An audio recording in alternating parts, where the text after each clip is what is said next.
안녕하십니까. 프레시안 박영규입니다. 지난 시간에는 한국 전쟁을 계기로 미국이 압도적 군비 증강과 함께 서유럽 및 일본과 군사 동맹을 맺음으로써 소련에 대한 군사력의 압도적 우위를 이루었고, 이를 바탕으로 세계적 군사 개입주의, 안드루 바세비치는 워싱턴 룰이라고 표현했는데요, 세계에 대한 군사적 개입주의를 완성했다라고 말씀드렸는데, 오늘은 트루먼 행정부에 이어 아이젠하워 행정부에서 이러한 세계적 군사 개입주의를 어떻게 완성해 갔는가에 관해서 말씀드리도록 하겠습니다. 워싱턴 룰 또는 세계적 군사 개입주의가 중요한 이유는 2차 대전 이후에 미국의 전쟁 방식 또는 대외 군사 개입이 새로운 차원에 접어들었기 때문인데, 그 요체는 뭐냐면 새로운 전쟁 수단이 나왔기 때문입니다.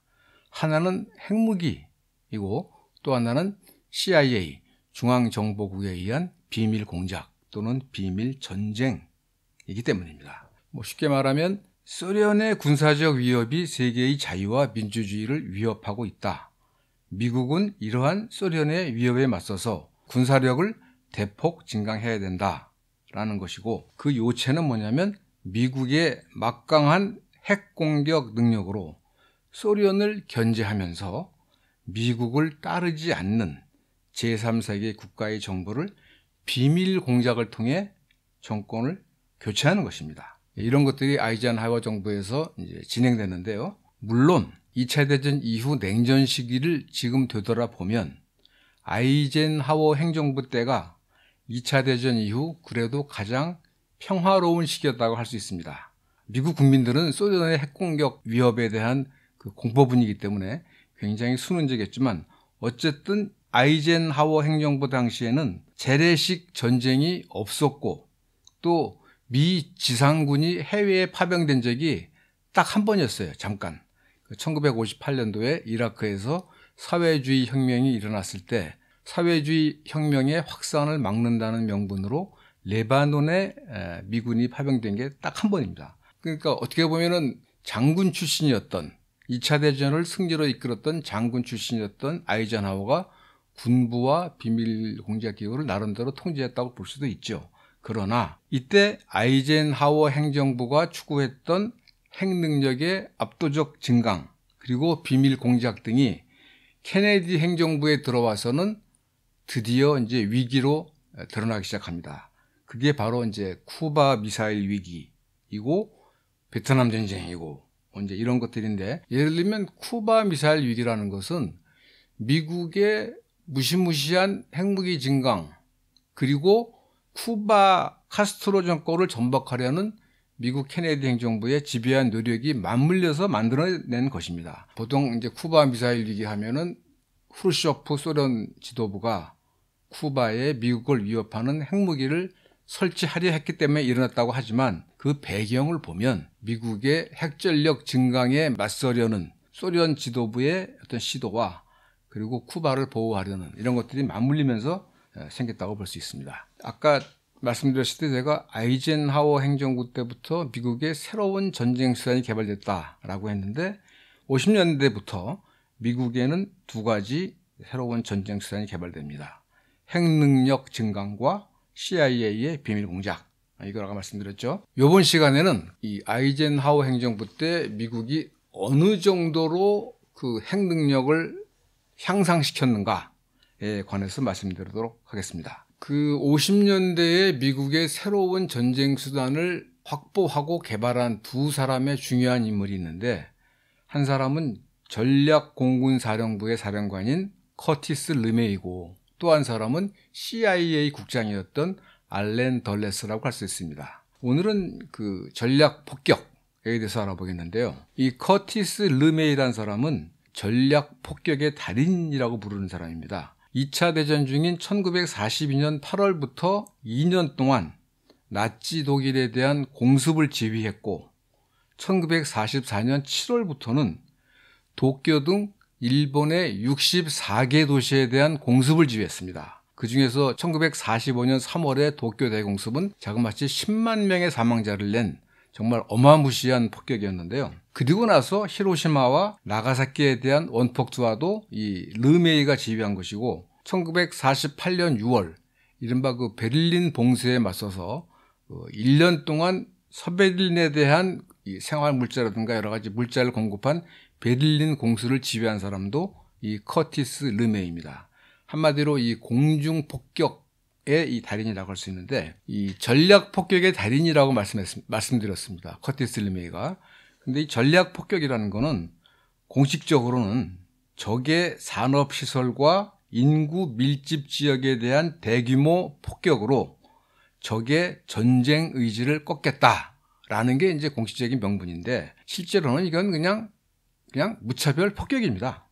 민간인을 대규모로 사륙하는 거죠. 45년 2월 달에 드레스덴 폭격이나 45년 3월 달에 도쿄 대공습이나 뭐 히로시마, 나가사키 원폭 투하나 이거 다 모두 군사 시설이라거나 군대가 아니에요. 그냥 민간인들이나 폭격을 한 겁니다. 어쨌든 이게 2차 대전 이후에 미국의 어떤 주요한 전쟁 수단으로 자리 잡게 되는데요. 이 커티스 르메이가 1948년 10월 달에 전략공군사령관에 취임합니다.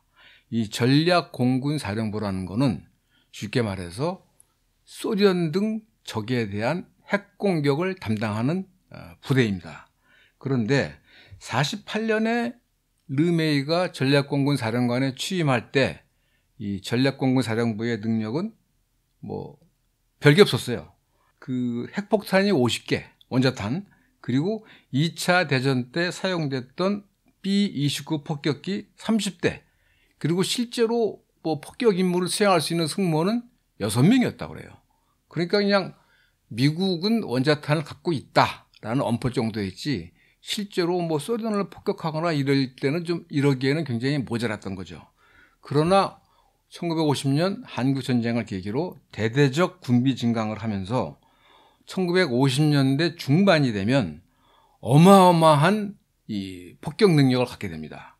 예컨대 공군 기지가 55개가 되고 그 예하 병력이 자그마치 20만 명, 그리고 B-52 약 1,800대, B-47 폭격기 2,000대 등, 그리고 공중급유기 500대 등 엄청난 폭격 능력을 갖게 됩니다. 대략 50년대 중반 이후에는 B-51을 비롯한 핵 탑재 폭격기들이 소련 인근을 항시 24시간 내내 비행을 했다고 그래요. 교대로. 게다가 이제 55년도가 되면 CIA가 개발한 U-2 정찰기가 소련 영공을 상시적으로 횡단했다고 합니다. 그러니까 뭐 소련으로서는 정말 미칠 노릇이죠. 그러나 그때는 뭐 소련이 대항할 수가 없었으니까요. 뭐 그래서 이제 ICBM을 개발했다고 말씀드렸는데 이처럼 엄청나게 폭격기와 핵탄두를 많이 개발한 이유 중에 하나는 그게 바로 엄청난 경기 부양 효과가 있기 때문입니다. 쉽게 말하면 일자리 창출한다는 거죠. 그러니까 커티스 르메이가 이거 핵탄두와 폭격기가 필요해 이렇게 요구하면은 의회는 기꺼이 더 얹어서 예산을 배정했다는 얘기죠. 이처럼 1950년대 중반이 되면 미국의 핵 공격 능력이 엄청나게 향상되면서 이른바 오버킬, 과도하게 죽인다 그런 뜻이죠. 이제 과잉 살상 능력이라고 하는데 그런 능력을 갖게 됩니다. 그러니까 지구를 몇 번 파괴하고도 남을 정도의 공격력을 갖게 된 거죠. 예컨대 1956년도에 핵탄두의 숫자로만 본다면 미국이 소련의 6배였어요. 더 놀라운 거는 그 핵탄두의 폭발력, 그거를 다 합치면 미국이 25대 1로 소련을 앞섰습니다. 그러니까 메가톤으로 따지는데 1956년도에 미국의 핵폭탄의 폭발력은 919메가톤. 이걸 또 좀 알게씩 설명하면 991억 9천만 톤. 소련은 3.6억 톤, 36메가톤. 그러니까 뭐 상대가 안 되는 거죠. 이때는 뭐 그야말로 미국이 소련을 핵폭격하겠다 그러면 속수무책으로 당할 수밖에 없어요. 그러니까 5년 뒤가 되면 1961년도에 핵탄두는 7대 1이 되고 폭발력에서는 3대 1이 됩니다. 그러니까 조금 이제 따라온 것이죠. 이때도 운반 수단을 보면 예컨대 폭격기는 17대 1. 그러니까 미국이 1700대, B-52가, 소련은 100대. ICBM은 22대 1, 284대 24. 하여튼 60년대 초까지는 소련이 족탈불급입니다. 가만히 계산해 보니까 2차 대전 때 미국과 영국이 사용한 전체 폭탄의 양이 TNT로 약 340만 톤이었다고 그래요. 그런데 1961년도에 소련이 미국보다 한참 뒤지는, 미국의 3분의 1밖에 안 되는 소련 핵무기의 폭발력이 어느 정도냐면은 3.6억 톤, 36메가톤. 그러니까 2차 대전 때 미국과 영국이 사용한 거에 1000배입니다. 1000배. 그리고 미국은 그것의 3000배가 됩니다. 그러니까 엄청난 폭발력을 갖게 된 거죠. 더욱 놀라운 것은 커티스 리메이가 추구한 거는 뭐냐면 소련이 미국에 도전할 생각을 꿈도 꾸지 못할 정도로 압도적 살상력을 갖겠다라는 것이었습니다. 1956년 6월 달에 작성된 미 전략공군사령부의 핵전쟁 계획이 있는데 자그마치 800쪽에 이른다고 합니다. 그런데 핵심은 뭐냐면 핵전쟁이 발발한다면 소련은 물론이고 동유럽과 중공까지도 그야말로 핵무기로 도배를 해버리겠다 해서 군사시설은 수소폭탄으로, 도시산업시설과 인구표적은 원자탄으로. 근데 이때 말하자면 전쟁이 일어나면 미 폭격기가 공격할 표적이 뭐냐면 공산권의 1200개 도시, 그리고 표적은 3400개. 그러니까 대략 한 개의 표적당 3개의 핵무기를 쏟아붓겠다. 이런 계획을 세웠다고 그래요. 미국의 핵전제 계획에서 말하자면 핵공격 표적이 1956년도에는 약 3,400개였다면 1963년도에는 8,400개가 되고 1970년이 되면 10,000개를 초과한다고 합니다. 1961년에 대통령에 취임한 케네디가 그 합참에 대해서 미소 간의 전면 핵전쟁이 일어나면 사망자가 도대체 얼마나 될 것 같으냐라고 공식적으로 질문을 했더니 합참에서 대답하기를 소련, 중국, 동유럽 합쳐서 최대 6억 명이 죽을 수 있다라는 답을 해왔다고 그래요. 이때 이 질문을 만들어서 받아낸 사람이 다니엘 엘스버거라는 미국 최초의 내부 고발자, 펜타곤 페이퍼를 폭로해서 미국의 베트남 전쟁을 종식시키도록 한 사람인데, 이분은 워낙 경제학 박사고 게임 이론에 능해서 1950년대 말부터 랜드 연구소에서 핵전쟁 이론을 연구한 사람이에요. 광인 이론 이런 것도 개발을 하는데 이분이 역할을 했는데, 어쨌든 6억 명이 죽는다.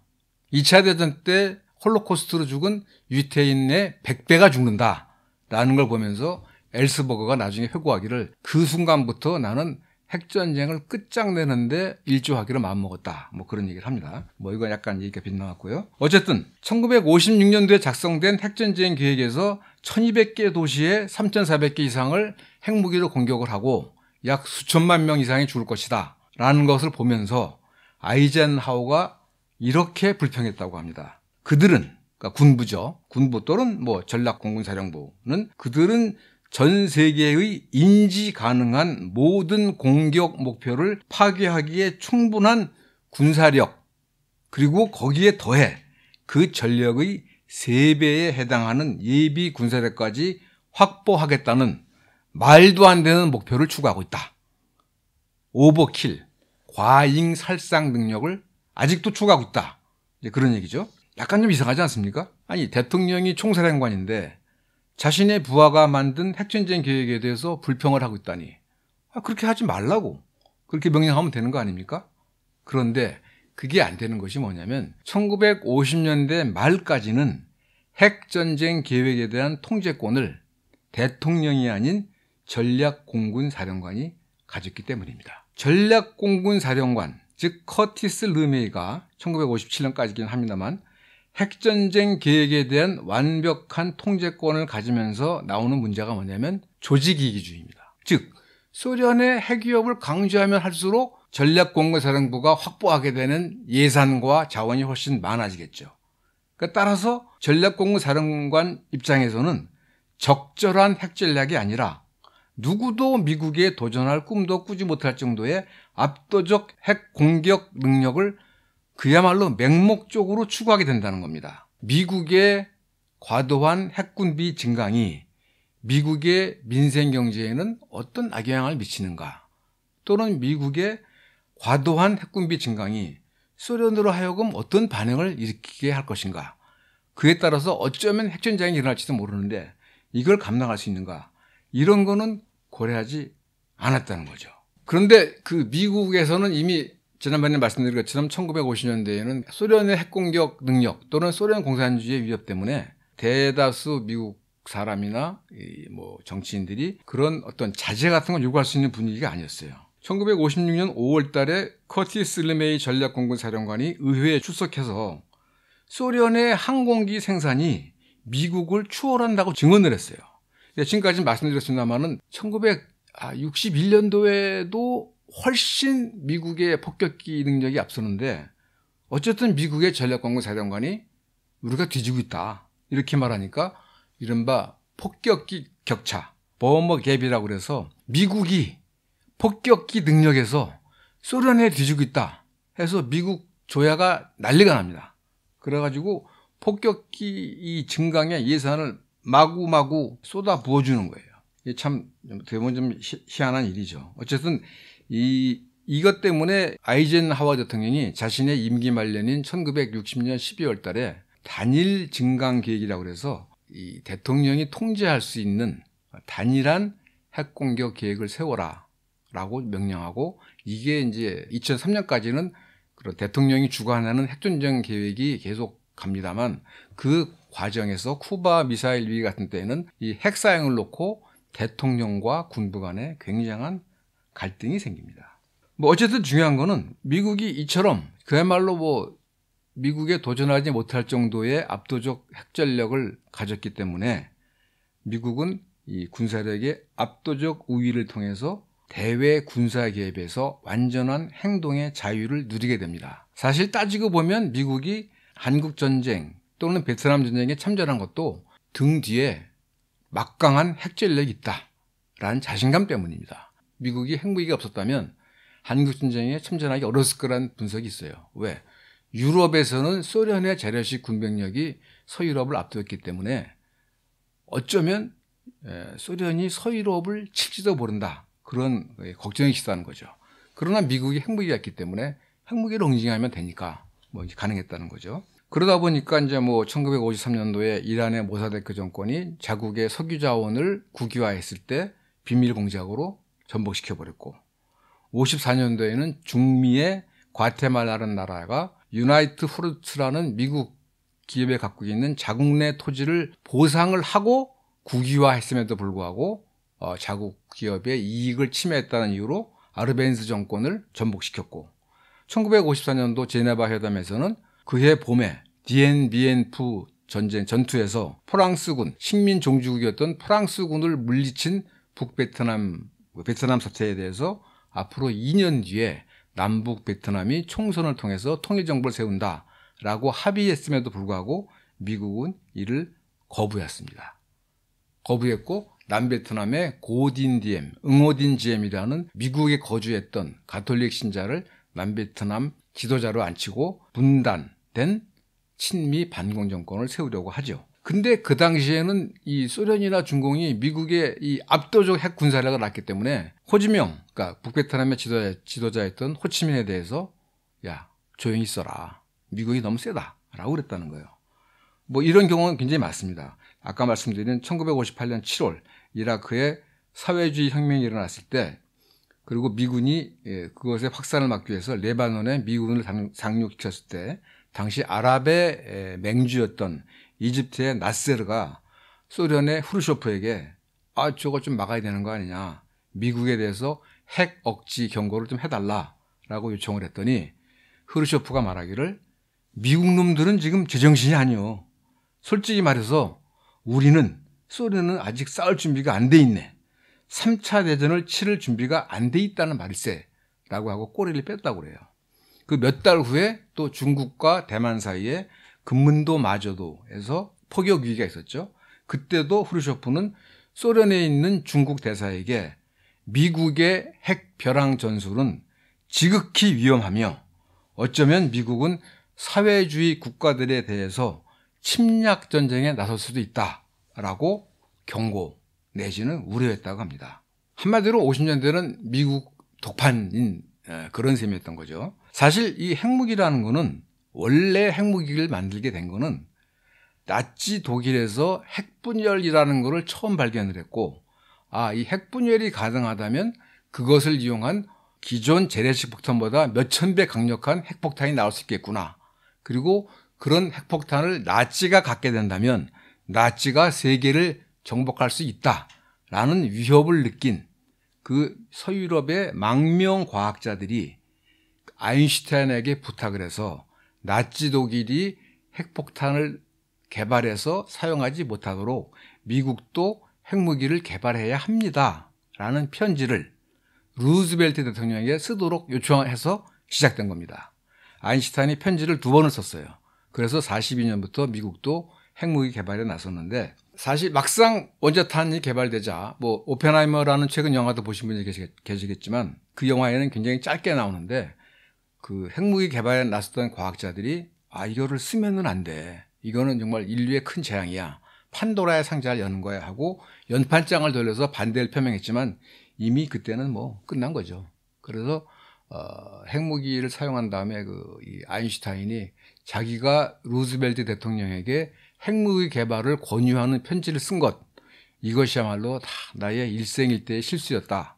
이렇게 말했다고 그럽니다. 어쨌든 미국은 나치 독일에 대한 억지용으로 핵무기를 만들었지만 전후 세계 운영에서 일방적 우위를 유지하기 위해서 당시에는 민간인에게 쓰지 말고 태평양 어딘가에서 한번 그냥 폭발을 해시켜서 이처럼 강력한 무기를 미국이 갖고 있다는 것만 보여주자 했지만, 미국에서는 히로시마와 나가사키에 핵폭탄을 투하해서 20만 이상의 민간인이 죽게 했고 그중에 약 4만 명은 조선 사람이었습니다.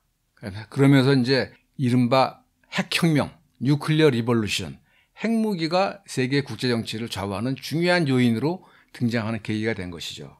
미국은 자신들의 핵독점이 최소한 10년 내지 15년 갈 거라고 생각했지만 소련이 4년 만에 핵실험 성공을 했고, 그러자 미국은 바로 50년 1월 달에 수소폭탄, 원자폭탄보다 1000배 강력한 수소폭탄 개발로 맞서면서 이후 미-소 간에는 그야말로 인류의 운명, 인류의 절멸을 가져올 수도 있는 생사를 건 핵군비 경쟁을 하게 된 겁니다. 이 핵이 왜 문제가 되냐면, 쉽게 말하면 핵전쟁을 하게 되면 인류를 비롯해서 지구상의 모든 생명이 죽을 수도 있는 겁니다. 그 당시에는 핵무기에 따른 방사능이라든가 핵폭풍 이런 것이 중요하다고 그랬지만 1983년도에 더데이 애프터라는 방송 프로그램이 ABC, 미국 ABC 방송에 방영되는데, 그 요지는 뭐냐면 인도와 파키스탄이 갖고 있는 정도의 히로시마의 한 1000배 정도의 이 핵전쟁만, 아주 소규모 핵전쟁만 하더라도 거기서 나온 연기가 대기권을 가로막으면서 10년 이상 햇빛이 지구를 거의 도달하지 못하면 대규모 기근으로 수억 명이 죽을 수 있다. 그러니까 인류의 끝이다. 핵전쟁이 일어나면 인류의 끝이다. 최근에 이 핵과학자협회에서 지금 이 핵전쟁 위기 몇 분 전인데 그걸 이제 90초까지 앞당겼다고 그러는데, 이거는 사실은 핵무기가 개발된 이후 가장 위험한 상태라는 겁니다. 가장 중요한 것은 이제 핵전쟁으로 인류가 절멸될 수도 있다는 것이고, 또 하나 중요한 거는 뭐냐면 엄청난 자원이 낭비가 된다는 거죠. 첫 번째 핵무기를 개발한 맨해튼 프로젝트, 이것을 미국 역사상 가장 큰 공공사업이라고 그러는데 거기에는 과학자가 약 750명, 더 중요한 거는 기술자와 노동자가 13만 명이 동원됐다고 그래요. 당시 미국 자동차 산업에 종사하던 노동자 숫자가 대충 그 정도라고 합니다. 380억 달러가 쓰였다고 그러는데, 더 중요한 것은 지금까지 미국에서 핵무기 제조에 쓰인 돈이 12조 달러라고 합니다. 12조 달러. 미국만 따지면. 그런데 지금 현재 연간 세계 군사비가 얼마냐면 2조 2천억 달러예요. 그러니까 연간 군사비에 거의 5배, 6배 되는 돈을 핵무기를 만드는 데 쓴 겁니다. 실제로 쓰지도 못할 거고 그냥 뭐 말하자면 미국의 세계 지배를 위해서 위협하기 위해서 그렇다는 것이죠. 뭐 아까 잠깐 말씀드렸습니다마는 1960년이 되면 아이젠하워 대통령이 단일 통합 작전 계획, 영어로 SIOP라고 하는데 COP라고 하는데 그거를 이제 작성하라고 명령을 합니다. 군부가 아니라 대통령이 핵무기 사용에 대한 권한을 가지겠다라는 의지죠. 그래서 케네디 행정부 때부터는 이 핵전쟁 계획 또는 핵 사용 여부 이것을 놓고 대통령과 군부 간에 상당한 갈등이 계속됩니다. 이게 아마 60년대와 70년대 내내 그랬고 81년도에 레이건 대통령이 취임하면서부터는 이제 다시 미사일 방어망을 비롯한 핵군비 증강에 나서는데 60년대, 70년대에는 그 이 핵전쟁 계획, 핵 전쟁 개시 여부 이런 거를 놓고 대통령과 군부 간에 상당한 갈등과 대결이 있었다. 이제 그거를 말씀드리겠습니다. 또 하나 중요한 것은 뭐냐면 엄청난 자원을, 그러니까 민생 경제에 쓰여야 할 자원을 핵무기 경쟁에 쓴다는 것뿐만 아니라 소련이 사실은 무너진 데는 이 핵군비 경쟁이 굉장히 큰 역할을 했죠. 그래서 독일의 한 이 학자는 핵군비 경쟁은 소련을 죽음에 이르게 하기 위한 고의적 군비 경쟁이다. 뭐 이렇게까지도 표현했었는데 또 하나 문제는 뭐냐면 핵 사고입니다. 지금부터 한 70년 정도 이제 핵무기가 있어 왔는데 많은 사람들이 몰라요. 그런데 많은 핵 사고가 있었습니다. 펜타곤에서 공식적으로 인정한 거는 뭐 한 40건, 32건이라고 하는데 미국의 탐사 전문 기자인 그 에릭 슐로서라는 사람이 코맨드 앤 컨트롤, 뭐 통제와 관리 뭐 이쯤 되겠죠. 코맨드 앤 컨트롤이라는 책을 통해서 밝힌 바에 따르면 1950년부터 68년까지 그러니까 약 19년 동안이죠. 최소 200건 이상의 중대한 핵 사건 사고가 있었다. 그러니까 연간 한 10건 이상이죠. 또 다른 연구에 따르면 1977년부터 83년까지 연간 최소 43건에서 255건의 핵 사고가 있었다고 합니다. 그 중에 딱 한 가지만 제가 좀 예를 들어서 설명을 드린다면 제가 아까 말씀드렸을 때 1950년대 중반 이후에 미국의 핵 폭격기가 항상 세계의 상공위를 날아다녔다고 그랬잖아요. 1966년도에 스페인의 팔로마레스라는 마을 근처에서 통상적인 핵순찰, 그러니까 핵무기를 싣고 공중을 날아다니던 B-52 폭격기와 공중급유기가 충돌을 합니다. 그래서 수소폭탄 4기가 지중해인지 대서양인지 분명치 않은데 하여튼 바다에 떨어집니다. 수색 작업을 벌여가지고 하나는 찾았는데 다른 하나는 찾지 못했고 2기는 폭발을 합니다. 그래서 그 일대가 방사능으로 오염이 됐다고 그래요. 그럼 이 사실이 일반에 알려진 건 언젠가? 50년 뒤입니다. 2016년 6월 달에 뉴욕 타임스가 보도를 했습니다. 그리고 아직까지도 방사능 오염 문제가 있다는 보도를 합니다. 어마어마한 거죠. 이렇게 핵무기가 떨어지거나 분실한 사고가 또 있었다고 그래요. 그래서 폭력의 21세기, 폭력적인 미국의 세기를 쓴 존 다워에 따르면 미국의 상층부, 지도부 중에서 미국의 핵정책에 대해서 공개적으로 반대를 표명한 사람이 2명이 있는데 한 명은 1991년부터 92년까지 전략공군사령부 사령관을 역임했던 조지 리 버틀러 장군이라는 분이고 또 한 사람은 우리도 잘 아는 윌리엄 페리 국방장관입니다. 윌리엄 페리 국방장관은 원래가 이 기술자인데 워낙 이제 방위 기술만 하다 보니까 94년부터 97년까지 클린턴 행정부에서 국방장관을 했어요. 나토 동진에 사실은 반대해서 97년도에 국방장관을 그만두는데 이분의 회고록 제목이 핵 벼랑을 걷다예요. 그러니까 핵 낭떠러지에서 떨어질지도 모르는데 그래 왔다라는 얘기고 이 조지 버틀러 장군이라는 사람은 자기가 직접 핵전쟁 계획을 입안하고 보충하고 그러던 사람이기 때문에 그걸 다 들여다보고 나서 야 이건 정말 말이 안 된다. 그래서 자비를 들여서 책을 냈는데 어쨌든 이 조지 리 버틀러 장군이 한 얘기가 있습니다. 인류가 핵 재앙 없이 냉전을 지나올 수 있었던 것은 냉전을 끝낼 수 있었던 것은 외교적 수완과 순전한 행운 그리고 신의 가호가 한꺼번에 작용해서 가능했는데 이 중에서는 아마도 신의 가호가 가장 큰 역할을 했을 것이다. 이렇게 말했습니다. 그러니까 사실은 이 핵무기라는 게 미국의 세계 지배를 위한 버팀목으로서 작용을 해왔습니다만 이게 자칫하면 인류 전체를 없앨 수 있다는 거죠. 2010년대 중반부터 이 뭐 호주라든가 인도에 여러분들이 모여서 아이캔이라는 조직을 만들어 가지고 모든 지구상의 모든 핵무기를 없애자라는 그런 조약을 만들었어요. 그래가지고 2년 전인가 3년 전인가 하여튼 뭐 법적 효력을 발휘할 수 있도록 다 조인을 했는데 문제는 이제 그 조약에 미국을 비롯한 핵보유 국가들은 참여하지 않고 있다는 거죠.